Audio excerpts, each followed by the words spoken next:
Hello guys, welcome back to my YouTube channel. അപ്പോൾ നമുക്ക് Onam shopping video അല്ല, ഉത്രാട batch കാണാൻ പോവാം നമുക്ക്. അപ്പോൾ ഇന്ന് ഉത്രാടമാണ്, നമുക്ക് അത് കാണാൻ വേണ്ടി പോവാം. അപ്പം ഓണം ഷോപ്പിംഗ് നടത്തി കഴിഞ്ഞാൽ ഇപ്പോൾ പൂക്കളത്തിനുള്ള പൂ, ഇത് തല വയ്ക്കാനുള്ള മുണ്ടത്ത്, ഇത്ര സാധനങ്ങളാണ് നമുക്ക് വാങ്ങിക്കേണ്ടത്. ഉത്രാട ബാച്ചിന് പോകുന്നതന്നെ നമുക്ക് കാണാൻ വേണ്ടി മാത്രമാണ്. പിന്നെ എല്ലാ ചില്ലറ സാധനങ്ങളൊക്കെ വാങ്ങിക്കാം. പിന്നെ അമ്മയ്ക്ക് കുറച്ച് ലൈറ്റ് വാങ്ങിക്കണമായിരുന്നു. പിന്നെ എനിക്ക് കുറച്ച് ക്ലിപ്പ്, ബോ അങ്ങനെയുള്ള കാര്യങ്ങൾ വാങ്ങിയിരുന്നു, തലവെക്കാൻ അങ്ങനെയുള്ള കാര്യങ്ങൾ വാങ്ങിയിരുന്നു. പിന്നെ ഇന്ന് ബേസിക്കലി പോകുന്നത് ആവശ്യമില്ലാത്ത കാര്യങ്ങൾ വാങ്ങിക്കാൻ വേണ്ടി മാത്രം. കണ്ണിൽ കാണുന്ന കാര്യങ്ങൾ നമുക്ക് ഒരുപാട് ആ ഒരു സാധനത്തിന് മാത്രം പോകുന്നു. ഒരു മുഴം പൂവിന് 100 രൂപ.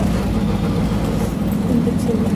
അത് വാങ്ങിച്ച് അതിന് സെപ്പറേറ്റ് ഞാൻ വാങ്ങിയത്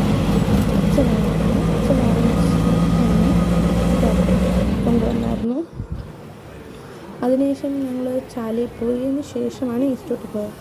ചാലയിൽ പോയത് പൂ വാങ്ങിക്കാനാണ്. പിന്നെ ഞാൻ ഓർത്തത് പൂ വാങ്ങിക്കേണ്ട, നമുക്ക് ഈസ്റ്റോട്ടിൽ പോകാം. ഈസ്റ്റോട്ടിൽ പോയി അവിടെ കുറേ സാധനങ്ങളൊക്കെ ഉണ്ടായിരുന്നു. ബ്രേസ്ലെറ്റ് വയ്ക്കുന്നത്, മാല വയ്ക്കുന്നത്, മീഷോയിലൊക്കെ മാലയൊക്കെ ഉണ്ടായിരുന്നു. അതൊക്കെ ഞാൻ പോയി നോക്കിയായിരുന്നു. പക്ഷേ അതെനിക്ക് ഞാൻ ഇടുന്നില്ല, ഞാൻ മാല ഇടാറില്ല. ഓൾറെഡി ഇട്ടിട്ടുള്ള മാലയുണ്ട്, വേറെ മാലയൊന്നും ഇടാറില്ല. അതിനുശേഷം കമ്മൽ വീക്ക്നെസ് ഉണ്ട്. കമ്മൽ സെക്ഷനിൽ പോയി കുറേ കമ്മൽ വാങ്ങി. അതിനുശേഷം വീട്ടിൽ വന്നു. കുറച്ച് നേരം തൂത്തുവാരി തുടയ്ക്കാനൊക്കെ ഉണ്ടായിരുന്നു. അത് കഴിഞ്ഞ് ഞാൻ കയറി കിടന്നു.